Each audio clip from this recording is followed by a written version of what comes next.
அஸ்வின்ஸ் இனிப்பு காரம் பேக்கரி மற்றும் சைவ உணவகம்.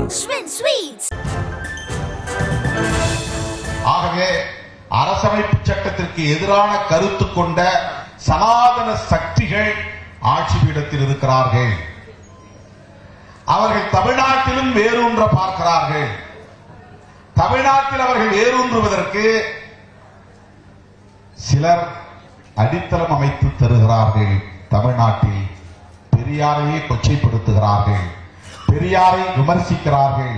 பெரியாரும் புரட்சியாளர் அம்பேத்கரும் ஒரே திசைவெளியில் சிந்தித்தவர்கள், ஒரே களத்தில் செயல்பட்டவர்கள், ஒரே இலக்கை நோக்கி பயணித்தவர்கள். அந்த ஒற்றை இலக்கு சமத்துவம் என்பது.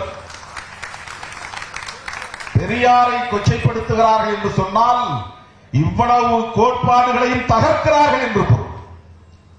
புரட்சியாளர் அம்பேத்கரையும் விமர்சிக்கிறார்கள் என்று பொருள். மாமேதை மார்க்சையும் அவர்கள் அலட்சியப்படுத்துகிறார்கள், புறக்கணிக்கிறார்கள் என்று பொருள்.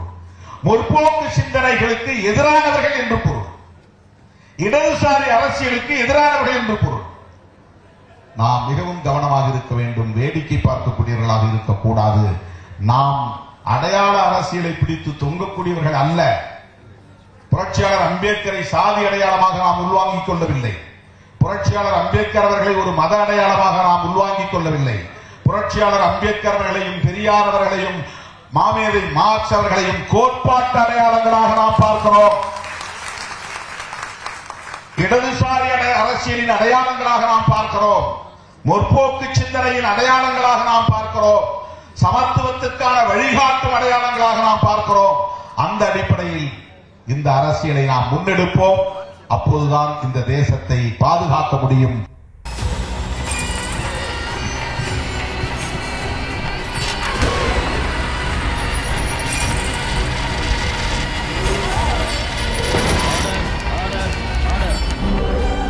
நிகழ்தகவு குற்றங்களின் மறுபரிமாணம்.